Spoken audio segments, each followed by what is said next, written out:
Question number 3 में, a square wire of side 3 centimetre. तो मैं इसको ना डायग्राम बनाकर थोड़ा सा समझाने की कोशिश करूंगा, ना आए समझ में तो बताना। हमने कहा कि ये तो कॉनकेव मिरर है,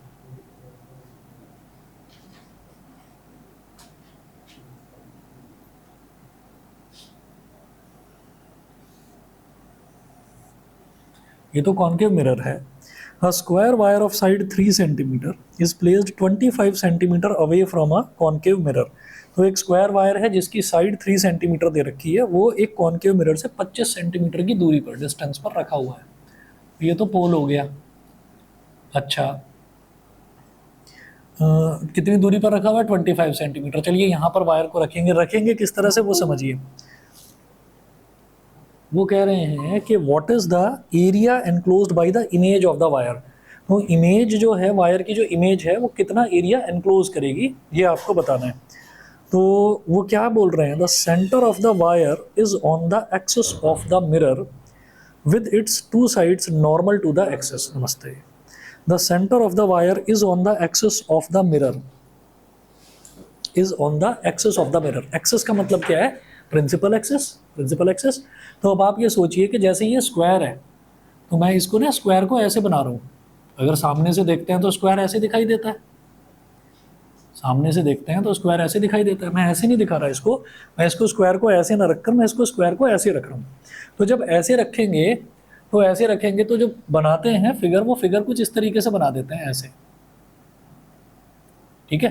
तो एक चीज तो ये है कि वो इसके सेंटर से होकर, मतलब स्क्वायर के सेंटर से होकर जा रही है, नहीं, क्या है कि वो यहां से होकर जा रही है, मतलब इस तरह से है, ऐसे ऐसे। विद इट्स टू साइड्स, क्या बोला उन्होंने? देखिए, बोल रहे हैं the centre of the wire is on the axis of the mirror. तो जो ये वायर है, इस वायर का सेंटर मिरर की एक्सिस पर है। With its two sides being perpendicular to the axis, लिखा है ना, with its two sides normal to the axis. Perpendicular मतलब नॉर्मल। तो एक साइड ये हो गई और एक साइड ये हो गई। ठीक है।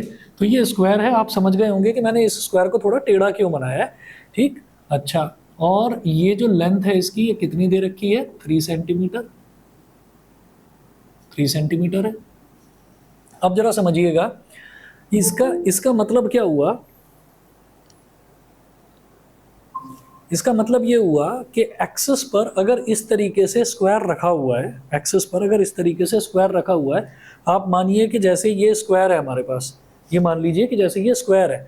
अब ये स्क्वायर जो है, ये स्क्वायर ऐसे रखा हुआ है, ये स्क्वायर जो है ये इस एक्सिस पर ऐसे रखा जाता तो इसके सेंटर से निकल रही होती लाइन। अब इसको रखा कैसे गया है? ऐसे रखा गया है। ऐसे रखने का मतलब क्या है कि इसकी जो इमेज है ना, ऑब्जेक्ट की जो हाइट है, सॉरी, ऑब्जेक्ट की हाइट कितनी होगी? पूरी की पूरी 3 सेंटीमीटर होगी। ठीक है।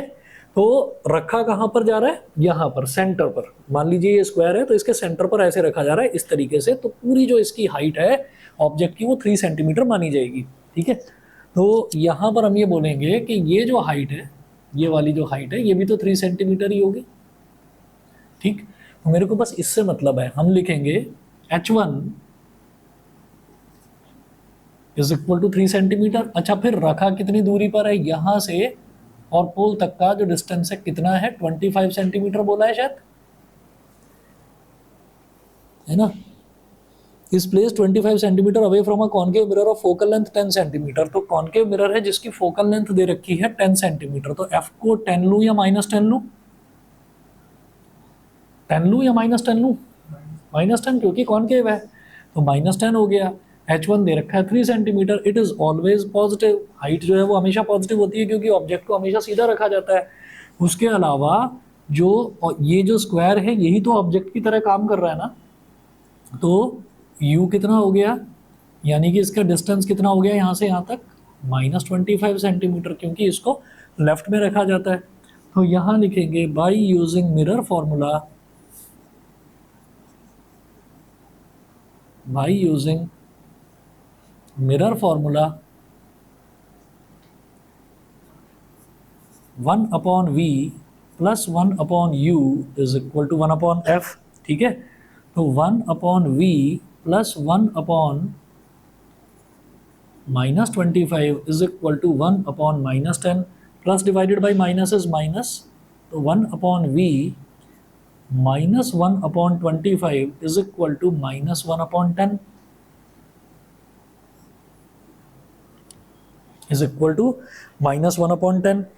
और फिर इसको अगर इधर ले जाएंगे तो 1/v is equal to -1/10 plus 1/25, ये हो गया।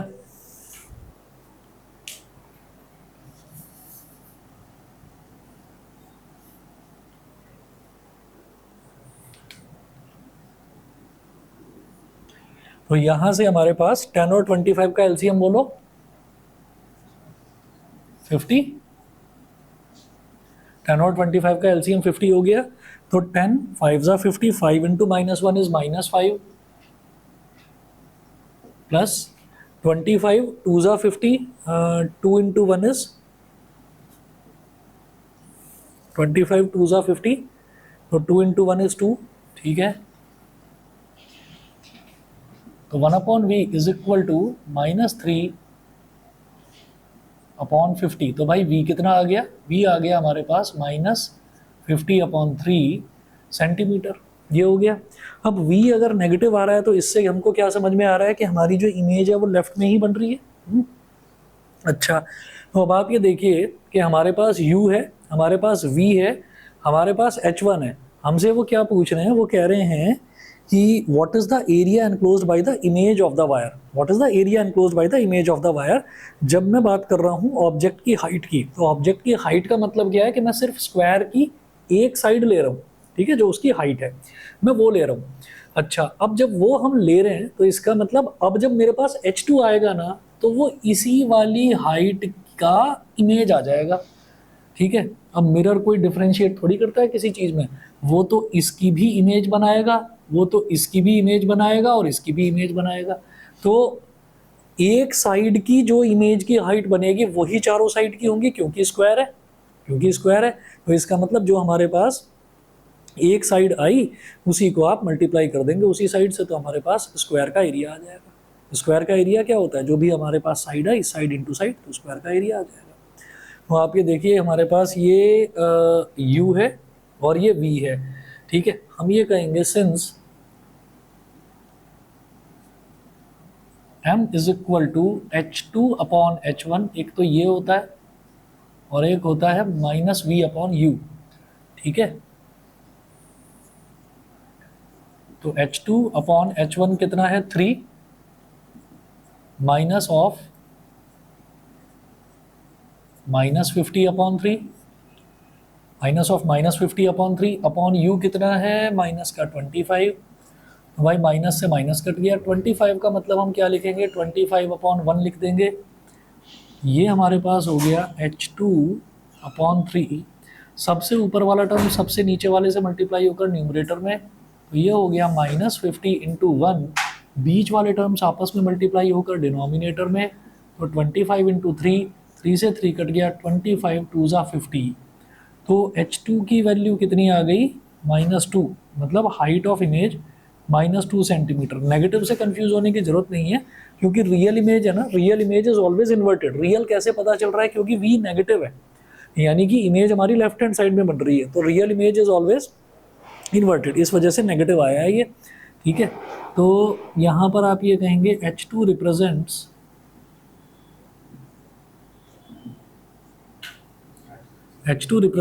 the height of H2 represents the height of one side of the image. So area enclosed by image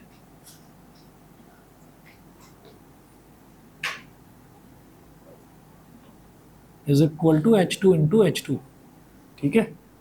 तो 2 इंटू 2 मतलब 4 सेंटीमीटर स्क्वायर, ठीक है ना। स्क्वायर है तो स्क्वायर का एरिया क्या होता है, साइड इंटू साइड, साइड का स्क्वायर, तो ये 4 सेंटीमीटर स्क्वायर हो गया, ठीक है जी। तो यहाँ तक आप समझ लीजिए कि आपका रिफ्लेक्शन वाला जो पोर्शन है ये कंप्लीट होता है, और इतना सफिशिएंट है इसमें। और कोई टॉपिक रिफ्लेक्शन में बचता नहीं है। एक टॉपिक और है, आप पढ़ेंगे, वो टॉपिक का नाम है टोटल इंटरनल रिफ्लेक्शन। नाम टोटल इंटरनल रिफ्लेक्शन है, लेकिन वो है रिफ्रैक्शन का हिस्सा, वो बताऊंगा किस तरीके से। ठीक है, चलिए जी, अब स्टार्ट करते हैं रिफ्रैक्शन ऑफ लाइट। रिफ्रैक्शन का मतलब क्या होता है?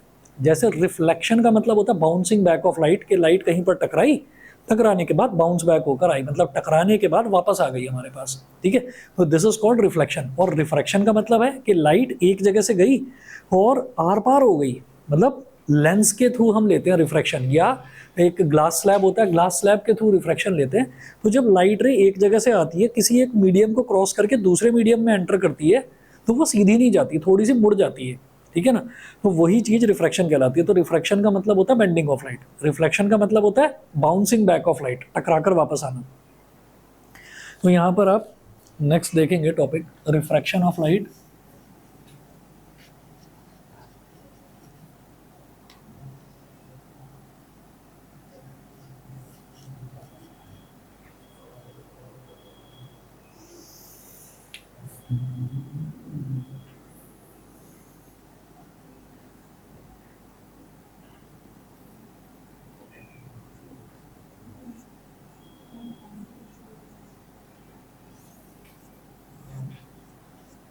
रिफ्रैक्शन ऑफ लाइट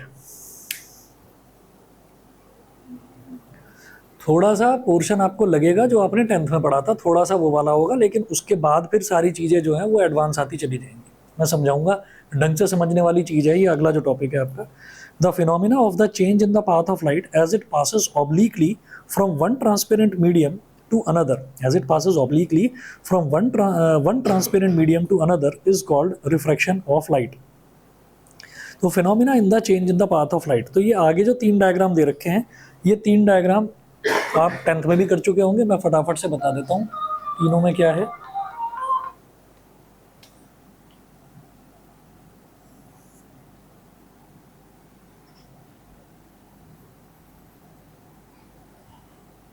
रिफ्रैक्शन देखने के लिए तभी मिलता है जब रे ऑफ लाइट ऑब्लिकली किसी भी एक मीडियम की बाउंड्री पर स्ट्राइक करती है। ठीक है, ऑब्लिक का मतलब क्या होता है? एट एन एंगल, मतलब सीधी नहीं आ रही है लाइट रे, टेढ़ी आ रही है। ऑब्लिकली का मतलब है लाइट रे का टेढ़ा स्ट्राइक करना कहीं पर भी। तो अब आप ये देखिएगा कि यहाँ पर ये लाइट रे इस तरीके से आई, और है क्या, अब आप इसको 2 अलग अलग मीडियम्स मान लीजिए। 2 अलग अलग मीडियम्स क्या हो गए कि ये हमारे पास मान लीजिए एयर है, ये एयर है, और इसको आप मान लीजिए ग्लास। ठीक है, ग्लास स्लैब याद होगा, 10th में खूब करा था glass slab.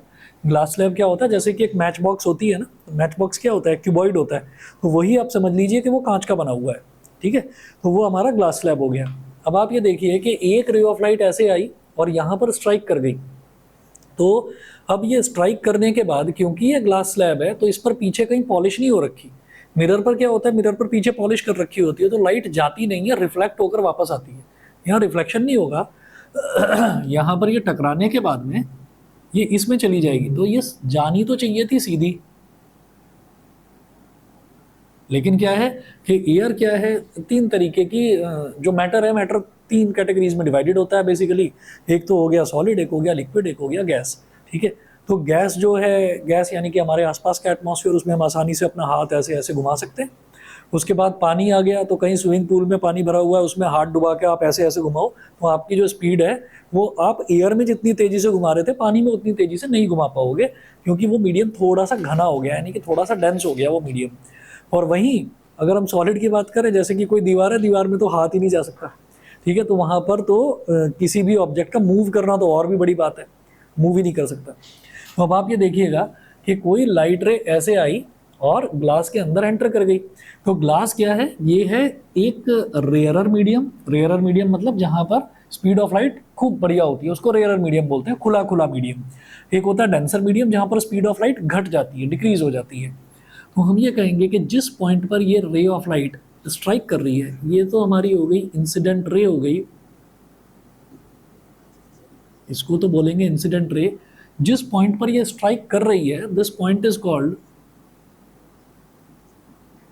Point of incidence. This point is called point of incidence. यहां पर आप एक नॉर्मल ड्रॉप कर दो ऐसे,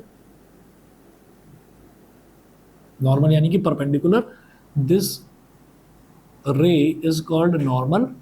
अब होता क्या है कि अगर ये मीडियम चेंज ना होता, कि एयर से ग्लास में ना जाते, तो ये लाइट रे ऐसे सीधी ही जाने वाली थी। लेकिन जब भी कोई लाइट रे एक रेयरर मीडियम से डेंसर मीडियम में एंटर करती है ना, तो it bends towards the normal. ये नॉर्मल की तरफ झुक जाती है। ये नॉर्मल है, ये नॉर्मल की तरफ झुक जाती है, ऐसे थोड़ा सा झुक गई। तो हम ये कहेंगे कि ये तो हो गया angle of incidence. Incident ray normal के साथ जो एंगल बनाती है that is called angle of incidence. और ये कहलाएगी रिफ्रैक्टेड रे। रिफ्रैक्टेड रे, तो रिफ्रैक्टेड रे नॉर्मल के साथ जो एंगल बनाती है that is called angle of refraction. तो आपको साफ समझ में आ रहा होगा कि ये आई और आर तो इक्वल नहीं होने वाले, रिफ्रैक्शन में ऐसा नहीं होता। तो अब आप ये देखिए, ये तो पहला केस था जब लाइट रे एक रेयरर मीडियम से डेंसर मीडियम में एंटर कर रही है, पहला केस। तो जो यहाँ पर फिगर बना रखी है, फिगर ए ये वाली है।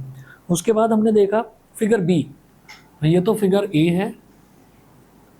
फिर फिगर बी देख लीजिए। फिगर बी में क्या है कि इस बार हमने ग्लास ऊपर ले लिया और एयर नीचे ले ली। मतलब इस बार लाइट रे ग्लास से निकलकर, यानी कि एक डेंसर मीडियम से निकलकर रेयरर मीडियम के अंदर एंटर कर रही है। फिर क्या होगा, हमने ये कहा कि फिर से वही कर दीजिए, ऐसे ही जैसे ऑब्लिकली आ रही थी, ये ऑब्लिकली आ गई ऐसे। ये हमारी वही है इंसिडेंट रे, इंसिडेंट रे, ठीक है। और ये हो गया नॉर्मल, नॉर्मल। अब जो इंसिडेंट रे है वो नॉर्मल के साथ जो एंगल बनाती है that is called angle of incidence I, ठीक। अब अगर कोई मीडियम चेंज ना होता तो ये तो सीधी अपने रास्ते जा रही है, रे ऑफ लाइट सीधी जाती, मतलब ऐसे जाती, ठीक है। लेकिन चेंज ऑफ मीडियम हो गया तो लाइट रे डेंसर से रेयरर में एंटर कर रही है। डेंसर में रेयरर में, जब रेयरर से डेंसर में करती है तो it moves towards the normal, और जब डेंसर से रेयरर में तो it moves away from the normal. खुला मिल गया एरिया तो भागेगी दूर की तरफ, तो दूर की तरफ भागेगी, किससे, नॉर्मल से, ठीक है। तो इसकी तरफ ना मुड़कर, जो एक्चुअल इसका पाथ है उससे नॉर्मल की तरफ ना मुड़कर उससे नॉर्मल की दूर चली जाएगी, ऐसे, ठीक है। ये हमारी हो गई रिफ्रैक्टेड रे,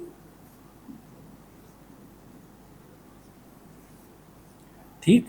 इंसिडेंट रे नॉर्मल के साथ जो एंगल बना रही है that is angle of incidence. Refracted रे नॉर्मल के साथ जो बना रही है that is angle of refraction. ये आई हो गया, ये आर हो गया, ठीक है। तो ये हमारी फिगर बी हो गई। और फिगर सी में तो कुछ दिक्कत ही नहीं है, क्योंकि उसमें क्या है, रिफ्रैक्शन देखने के लिए मिलता ही तब है, रिफ्रैक्शन यानी कि change in the path of light, मतलब बेंडिंग ऑफ लाइट। तो ये जो रिफ्रैक्शन है ये देखने को तभी मिलता है जब लाइट रे ऑब्लिकली स्ट्राइक करती है, ठीक है, मतलब टेढ़ी स्ट्राइक करती है। अच्छा, अब अगर ये सीधी स्ट्राइक कर जाए यानी कि परपेंडिकुलरली, तो भाई किसी भी तरीके की कोई चेंज इन पाथ या बेंडिंग वेंडिंग होती ही नहीं है। ऐसे आई, ये है इंसिडेंट रे, नॉर्मली ही स्ट्राइक कर रही है, ऐसे ही चली जाएगी।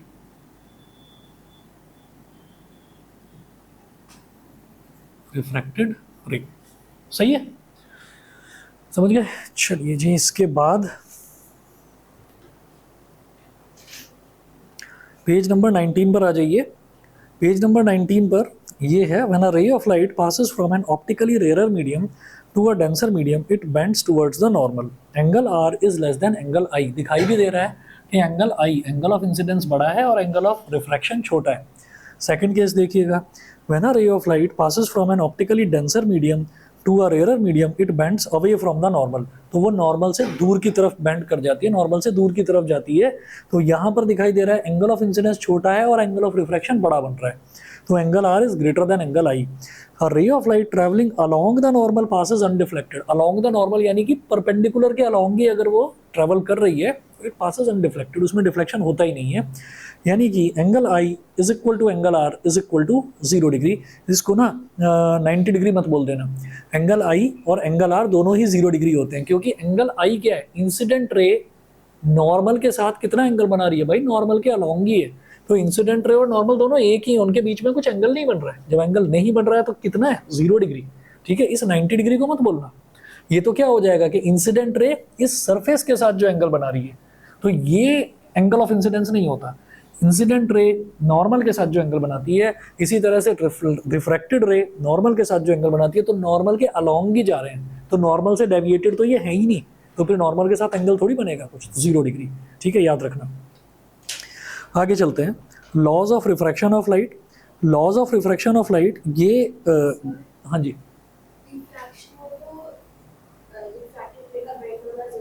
ज़रूरी है, ये बता दिया गया, बस ऐसे ही बता दिया गया कि ये इंसिडेंट रे जो है ना, यही रिफ्रैक्टेड रे है ना। मतलब ये बोल दिया गया कि जब आप एक मीडियम से दूसरे मीडियम में जा रहे हैं, आप ये देखो यहाँ पर मैंने रेयरर या डेंसर बोला ही नहीं है।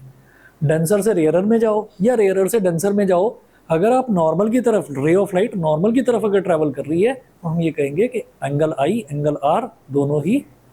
और वैसे भी बात तो सही है, जब एंगल ऑफ रिफ्रैक्शन यानी कि एंगल ऑफ रिफ्रैक्शन आर जो है, जब वो 0 डिग्री है, तो रिफ्रैक्शन तो है ही नहीं ना। रिफ्रैक्शन का मतलब ही बेंडिंग है, एक्चुअली रिफ्रैक्शन है ही नहीं यहाँ पर। चलिए जी, अब देखिएगा लॉज जो हैं, लॉज भी याद आ जाएंगे, 10th क्लास में करे थे। तो पहला लॉ क्या है, the incident ray, the normal and the refracted ray, they all lie in the same plane. Same plane का मतलब क्या है, इन तीनों ही रेज को मैं यहाँ बना पा रहा हूँ ना, मैं बोर्ड पर बना पा रहा हूँ, आप लोग नोटबुक में बना पा रहे हो इन तीनों ही रेज को, तो इसका मतलब क्या है, they all lie in the same plane. ठीक, पहला लॉ तो ये हो गया। दूसरा लॉ क्या है, दूसरा लॉ वहाँ पर होता था angle of incidence is always equal to angle of reflection, ये होता था। यहाँ पर वो नहीं है, यहाँ ये कहते हैं sine of angle of incidence और sine of angle of refraction, इनका जो रेशियो है वो एक कांस्टेंट के इक्वल होता है। उस कांस्टेंट को क्या बोलते हैं, हाँ, रिफ्रैक्टिव इंडेक्स। ठीक है, तो सेकंड लॉ ये कहता है कि sine of angle of incidence यानी कि sine I upon sine of angle of refraction, ये म्यू के इक्वल होता है। म्यू को बोलते थे रिफ्रैक्टिव इंडेक्स। ठीक है, अच्छा जी, अच्छा, और सिर्फ म्यू ना बोलकर एक चीज और बड़ी इंपॉर्टेंट है, 1 म्यू 2 बोलिए। 1 म्यू 2 इसका मतलब क्या है कि जो ये जो एंगल ऑफ इंसिडेंस है ना, ये तो फर्स्ट मीडियम में बन रहा है और angle of refraction second medium में बन रहा है। मतलब लाइट रे मीडियम 1 से आकर मीडियम 2 में जा रही है, मीडियम 1 से मीडियम 2 की तरफ जा रही है। अगर इसको 2 म्यू 1 लिखते तो लाइट रे मीडियम 2 से मीडियम 1 की तरफ आ रही है। ग्लास और एयर लिखेंगे तो जी म्यू ए, के ग्लास से एयर में आ रही है, एयर से ग्लास में जा रही है तो ए म्यू जी, इस तरह से लिखेंगे। ठीक है, अच्छा जी, the ratio 1 mu 2 is called refractive index of second medium with respect to first medium, refractive index of second medium with respect to first medium.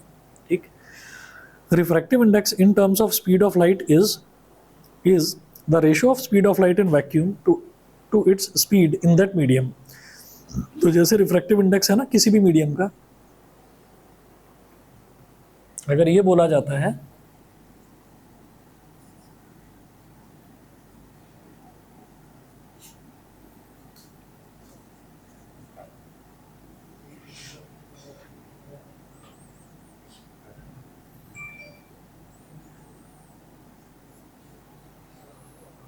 अगर ये बोलते हैं refractive index of a medium,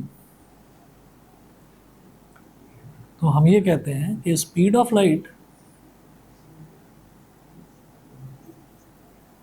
in air और vacuum upon speed of light in that medium, in that medium। ठीक है, तो ऐसा होता है कि अगर रिफ्रैक्टिव इंडेक्स किसी मीडियम का पूछा जाता है ना, तो किसी मीडियम का रिफ्रैक्टिव इंडेक्स, मान लीजिए आपसे पूछा जा रहा है मीडियम 2 का रिफ्रैक्टिव इंडेक्स बताइए, तो कई बार ऐसा होता है कि हम 1 म्यू 2 को क्या बोल रहे हैं, हम 1 म्यू 2 को बोल रहे हैं refractive index of medium 2 with respect to medium 1, ये बोल रहे हैं, है ना, 1 म्यू 2 को। कई बार ऐसा होता है कि आपसे ना सीधा सीधा ये बोल दिया गया कि refractive index of glass is this, refractive index of coconut oil is this, ठीक है, refractive index of petrol is this. तो अगर सिर्फ ये बोला जा रहा है कि refractive index of coconut oil is something, कुछ दे रखा है आपको, तो आप ये समझ जाएंगे कि लाइट रे जो है ना वो एयर से कोकोनट ऑयल के अंदर एंटर कर रही है। कोकोनट ऑयल जो है वो ट्रांसपेरेंट होता है ना, तो ज़्यादातर जितनी भी चीज़ें हमको बताई जाएंगी, जो भी टर्पेंटाइन ऑयल लिया जाता है, केरोसिन लिया जाता है, पेट्रोल लिया जाता है, मतलब वो सारे लिक्विड्स लिए जाते हैं जो ट्रांसपेरेंट होते हैं, वाटर लिया जाता है, ग्लास लिया जाता है। तो अब आप ये देखिएगा कि अगर हमको सिर्फ ये बोल रखा है रिफ्रैक्टिव इंडेक्स ऑफ पेट्रोल, तो आप समझ जाएंगे कि आपका जो फर्स्ट मीडियम है वो दे नहीं रखा है, तो फर्स्ट मीडियम को आपको एयर ही लेना है। हाँ, अगर ये बोल दिया गया कि refractive index of petrol with respect to coconut oil, तो इसका मतलब ये है कि कोई ऐसा मीडियम क्रिएट कर रखा है जिसमें ऊपर तो कोकोनट ऑयल है और नीचे पेट्रोल भरा हुआ है ना, तो इसका मतलब लाइट कोकोनट ऑयल से और पेट्रोल में जा रही है, इस तरीके से बोला जाता है। ठीक है, तो अगर सिर्फ ये बोला गया कि refractive index of a medium with respect to नहीं लिखा हुआ है, तो समझ जाना speed of light in that medium, medium कुछ भी, पेट्रोल हो सकता है, तो speed of light in petrol, और न्यूमरेटर में आएगा speed of light in air या वैक्यूम। अब ये सवाल है कि भाई एयर और वैक्यूम में तो दुनिया भर का अंतर है। एयर में तो न जाने कितनी सारी गैसेस का मिक्सचर है, अभी बढ़ने वाला है मिक्सचर, सल्फर डाइऑक्साइड बढ़ने वाली है एटमॉस्फेयर में, खांसी आने वाली है। ठीक है, आती है ना अक्टूबर नवंबर में, प्रदूषण हो जाता है बहुत ज़्यादा, वो बता रहा हूँ। तो एयर में तो और वैक्यूम में तो बड़ा अंतर है, तो हम ये कहेंगे हाँ अंतर तो है दोनों में, लेकिन जो स्पीड ऑफ लाइट है ना वो चाहे एयर हो चाहे वैक्यूम हो, दोनों में सेम रहती है। मतलब एयर के जो पार्टिकल्स हैं वो लाइट की स्पीड को रोक नहीं पाते या कम नहीं कर पाते थोड़ा बहुत भी। ठीक है, तो इसलिए speed of light in air बोलो या वैक्यूम बोलो, वो 3 × 10⁸ मीटर पर सेकेंड ही रहेगी, फिक्स वैल्यू उसकी, और डिनोमिनेटर में तो speed of light in that medium. तो इसीलिए ये लिखा है, नेक्स्ट आप देखेंगे कि म्यू यानी कि refractive index is equal to c upon v. आप सभी को पता ही होगा कि सी तो स्टैंडर्ड टर्म है जो स्पीड ऑफ लाइट के लिए यूज करी जाती है। ठीक है, तो refractive index of a medium with respect to vacuum is also called absolute refractive index. तो जब भी कभी विद रिस्पेक्ट टू वैक्यूम का मतलब ये है कि जब भी कभी हमारी जो लाइट रे है वो वैक्यूम से या एयर से आ रही है किसी मीडियम में, तो हम उसको एब्सोल्यूट रिफ्रैक्टिव इंडेक्स बोल देते हैं। अच्छा जी, इसके बाद देखिए refractive index in terms of wavelength may be defined as the ratio of wavelength of light in vacuum to its wavelength in that medium। तो एक ही बात है कि speed of light in air लिखा है, तो इसको आप ऐसे भी लिख सकते हैं कि lambda of air upon lambda of medium. Lambda जानते हैं ना, लैम्बडा वेवलेंथ के लिए होता है। कोई भी लाइट रे है तो लाइट रे जो है वो छोटी छोटी वेव से मिलकर बनी है। ठीक है, इसी कॉन्सेप्ट को आगे वेव ऑप्टिक्स में करेंगे कि कोई भी लाइट रे जो है वो छोटी छोटी वेव से मिलकर बनी है। तो वेव है तो भाई वेव की लेंथ भी होगी कुछ ना कुछ, वेव लेंथ। तो क्योंकि स्पीड और वेव लेंथ दोनों डायरेक्टली प्रोपोर्शनल होते हैं, तो wave length of air upon wave length of medium. ठीक है, अगर मान लीजिए कहीं पर स्पीड ना देकर वेव लेंथ दे रखी है तो याद रहे कि ये आपको रूल यूज़ करना है, सेम ही यूज़ करना है। आगे चलेंगे जी, रिलेटिव रिफ्रैक्टिव इंडेक्स। ये देखिए अभी तक भी एक चीज़ आपके लिए बस ये वेवलेंथ वाली नहीं हो सकती है, बाकी ये वाला भी मुझे लगता है 10th में करा ही होगा सभी ने, है ना, वही चीज़ है, अभी तो वही रिपीट हो रही है। आगे चलते हैं, relative refractive index. Relative refractive index क्या है? The relative refractive index of medium 2 with respect to medium 1 is defined as the ratio of speed of light v1 in medium 1 to the speed of light v2 in medium 2 and is denoted by 1 mu 2। तो जब हम ये कहते हैं, यहाँ पर तो हमने ये कहा कि लाइट रे जो है ना वो एयर से आई और किसी मीडियम में चली गई। हमने कहा कि नहीं लाइट रे मीडियम 1 से आ रही है और मीडियम 2 में जा रही है, तो ऐसे रिफ्रैक्टिव इंडेक्स को आप रिलेटिव रिफ्रैक्टिव इंडेक्स बोल देते हैं। मतलब 1 mu 2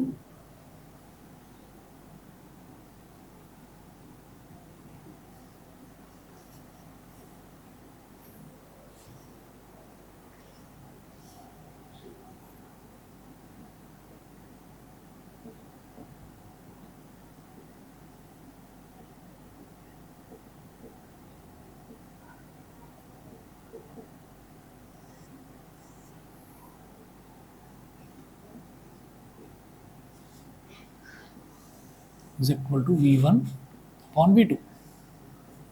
इसको रिलेटिव रिफ्रैक्टिव इंडेक्स बोल देते हैं।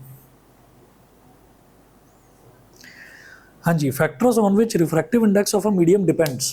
तो किसी भी मीडियम का रिफ्रैक्टिव इंडेक्स किन किन फैक्टर्स पर डिपेंड करता है वो देखते हैं जरा। पहला है नेचर ऑफ द मीडियम, दूसरा है वेवलेंथ ऑफ लाइट यूज्ड, तीसरा है टेम्परेचर, और फोर्थ है nature of the surrounding medium.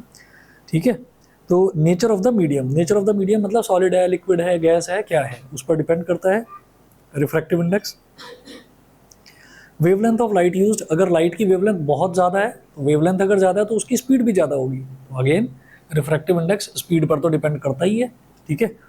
तीसरा है टेम्परेचर, तो टेम्परेचर से ये फ़र्क पड़ता है, अगर हम ये कहेंगे कि टेम्परेचर से क्या फ़र्क पड़ेगा, अगर मान लीजिए हम ये कहते हैं कि लाइट की वेवलेंथ की अगर हम बात करें ना, तो वेवलेंथ जो है, अगर मान लीजिए ह्यूमिड एटमॉस्फेयर है, ह्यूमिड एटमॉस्फेयर मतलब अभी अभी बारिश होकर निपटी है, तो अभी अभी बारिश होकर निपटी है, तो इसका मतलब क्या है कि जो एटमॉस्फेयर है, एटमॉस्फेयर में छोटी छोटी पानी की ड्रॉपलेट्स हैं।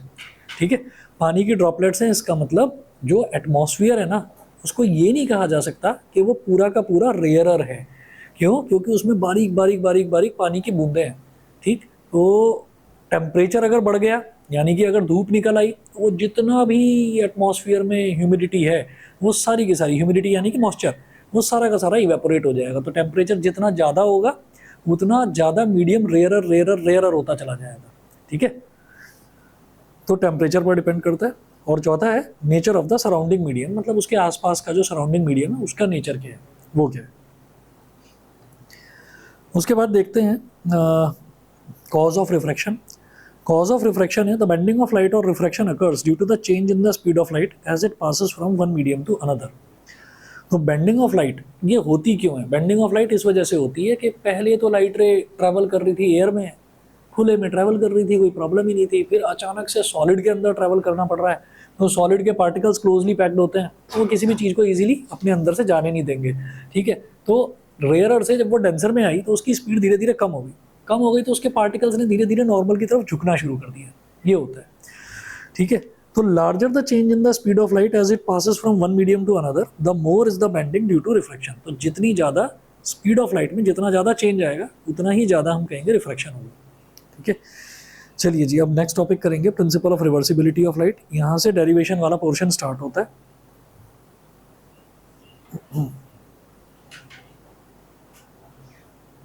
बस एक मिनट दीजिए, मैं अभी आ रहा हूँ। है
चलिए जी, नेक्स्ट देखते हैं principle of reversibility of light. Principle of reversibility of light थोड़ा बहुत याद आ रहा होगा कि अगर हम ये देखते हैं ना कि एक मीडियम से दूसरे मीडियम में अगर हम जा रहे हैं तो हम रिलेटिव रिफ्रैक्टिव इंडेक्स कैसे निकलता है, 1μ2। तो अगर हम दूसरे मीडियम से पहले मीडियम में आएंगे तो वो एक दूसरे के ना रेसिप्रोकल होते हैं। रिफ्रैक्टिव इंडिसेस जो होते हैं वो एक दूसरे के रेसिप्रोकल होते हैं। तो इस चीज़ को प्रूव करने के लिए पूछा जाता है।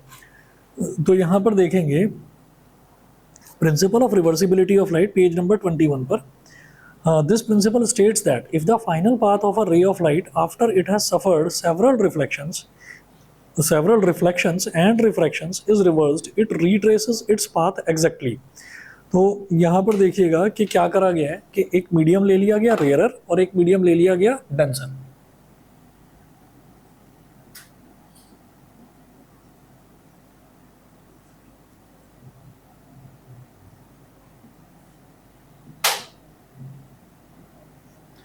प्रिंसिपल ऑफ रिवर्सिबिलिटी क्या हो गया?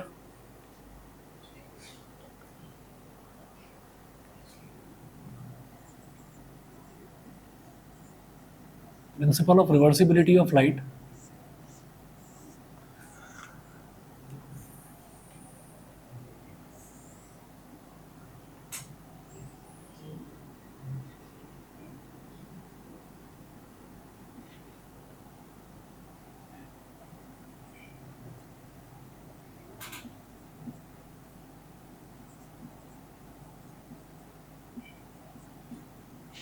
रेयरर मीडियम को मीडियम वन बोल दिया और डेंसर मीडियम को मीडियम टू बोल दिया। ठीक है, और ये पहले से ही हमने नॉर्मल बना लिया यहाँ पर, मतलब हमें इंसिडेंट रे यहीं स्ट्राइक करवानी है। ये हो गई इंसिडेंट रे।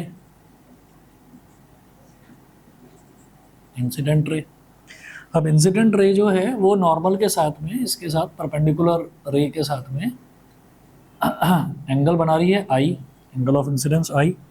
उसके बाद हमने कहा नॉर्मल को हमने बोल दिया एन डैश। ये वाली जो रे है इसको मैंने बोल दिया ए बी। ये रेयरर है, ये डेंसर है, तो ऑब्वियसली अगर पाथ इसका अगर मतलब बीच में मीडियम चेंज ना होता तो ये ऐसे सीधा चला जाता, लेकिन ये थोड़ी सी मुड़ जाएगी क्योंकि रेयरर से डेंसर में जा रही है, तो ये ऐसे मुड़ गई और ये इसका एंगल ऑफ रिफ्रैक्शन बन गया आर। हमने क्या करा कि यहाँ पर एक ना प्लेन मिरर लगा दिया ऐसे।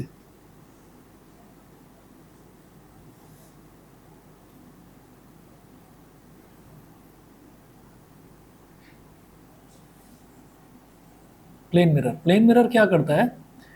प्लेन मिरर एग्जैक्टली इसको इसका पाथ रिट्रेस करवा देगा कि जैसे ये इस तरह से आ रही है इसी तरह से रिफ्लेक्ट होकर जाएगी वापस। ऐसे रिफ्लेक्ट हुई तो अब ये रे ऑफ लाइट जो रिफ्लेक्ट होकर जा रही है ये डेंसर मीडियम से रेयरर में जाएगी, ऐसे जाएगी। ठीक है, यानी कि इसने एग्जैक्टली अपना पाथ रिट्रेस कर लिया। समझ गए? ठीक है। अच्छा जी, तो as shown in the figure consider a ray of light A B incident on a plane surface X Y X Y separating rarer medium air from denser medium water. It is refracted along B C. तो ये B C के along refract हो जाएगी। ये वाला point है सी, इसको सी बोल दिया। Let angle of incidence angle ABN is equal to I and angle of refraction angle CBN dash is equal to R. From Snell's law of refraction, जो सेकंड लॉ होता है ना रिफ्रैक्शन का सेकंड लॉ, उसको हम Snell's law भी बोल देते हैं। तो from Snell's law of refraction sine I upon sine are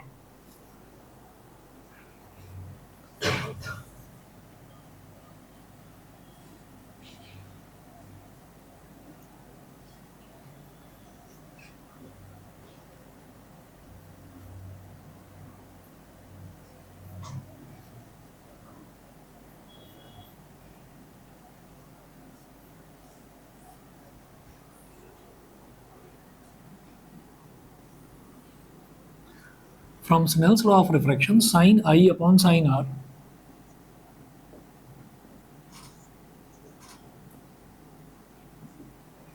ये क्या हो जाएगा? हम कहाँ से साइन आई अपॉन साइन आर की बात कर रहे हैं, तो यानी कि हम मीडियम वन से मीडियम टू में जा रहे हैं। तो ये क्या हो जाएगा? 1 म्यू टू, ये हो गया 1 म्यू टू। इसको बोल दिया इक्वेशन नंबर 1। उसके बाद देखिए, suppose a plane mirror is placed perpendicular to the path of ray B C, this reverses the beam along its own path. तो ये बीम को, जो लाइट बीम आ रही है उसको उसके ही पाथ के अलोंग वापस रिफ्लेक्ट कर देता है। Thus for the reversed ray we have angle of incidence angle CBN dash is equal to R and angle of refraction angle ABN is equal to I। ठीक है, ये नेमिंग अपने हिसाब से पी क्यू आर कुछ भी कर सकते हो। ठीक है, तो आप समझ गए ना, ए बी एन ये तो एंगल ऑफ इंसिडेंस था पहले केस में, और सी बी एन डैश ये एंगल ऑफ रिफ्रैक्शन हो गया। दूसरे केस में जब यही लाइट रे वापस जा रही है तो जब सेकंड मीडियम से फर्स्ट मीडियम में लाइट रे जा रही है तो ये सी बी एन डैश ये हमारा एंगल आर जो है ना, ये एंगल ऑफ इंसिडेंस की तरह काम करेगा, क्योंकि अब लाइट रे यहाँ से यहाँ जा रही है तो ये इंसिडेंस है और ये रिफ्रैक्शन वाला एंगल है। तो वही है, again from Snell's law, sine R upon sine आई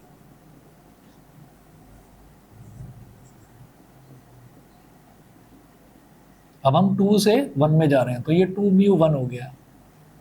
ये हो गई इक्वेशन नंबर 2। और फिर क्या करना है, इक्वेशन नंबर 1 और इक्वेशन नंबर 2 दोनों को मल्टीप्लाई कर देना है। मल्टीप्लाइंग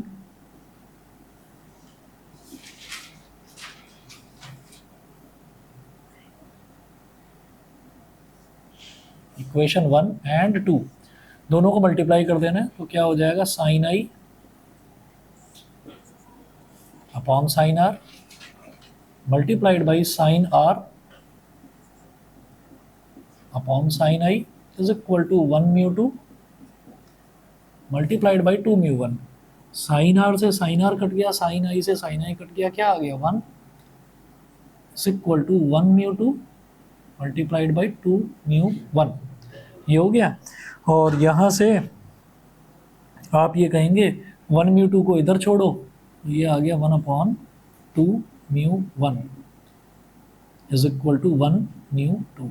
तो 1 म्यू 2 हो गया 1 अपॉन 2 म्यू 1 के इक्वल। ठीक है, thus the refractive index of medium 2 with respect to medium 1 is reciprocal of the refractive index of medium 1 with respect to medium 2। तो अगर मीडियम 1 से मीडियम 2 में आप जा रहे हैं और वापस अगर आप अपना पाथ रिट्रेस कर देगी, लाइट अगर अपना पाथ रिट्रेस करेगी तो 1 म्यू 2 निकालोगे तो वो 1 अपॉन 2 म्यू 1 के इक्वल होगा। उल्टा भी ट्रू है, 2 म्यू 1 निकालोगे तो 1 अपॉन 1 म्यू 2 के इक्वल होगा। ठीक है, कभी कभी किस्मत ठीक होती है, पूछ ली जाती है छोटी सी चीज़। ठीक है ना, चलिए आगे चलते हैं। Refraction through a rectangular glass slab. ठीक है तो वैसे ये भी 10th वाला ही, पर चलिए नेक्स्ट क्लास में ही कराऊंगा इसको। ठीक है, आज इतना ही कर लीजिए, टाइम थोड़ा सा लिमिटेड है, नेक्स्ट में कराता हूँ। Thank you sir. Okay sir मैं कहता हूँ आप वीडियो भेज सकते हैं पुरानी क्लासेस की? हाँ मैं भेज दूंगा। ये जो है ना हमारे पास आ नहीं रहा था, मतलब इसमें लैपटॉप में प्रॉब्लम थी, शायद बताया भी था तुम्हें। यस तो यस सर। पिछले लगभग हफ्ते 10 दिन की है नहीं, तो मैं आज या कल सुबह तक कोशिश करके भेज दूंगा। ओके सर, ठीक है। बस लास्ट क्लास की भेज देंगे सर, वो छोड़ दीजिए मेरी क्लास। भेज दूंगा। ओके चलिए okay okay thank you sir. Okay ji.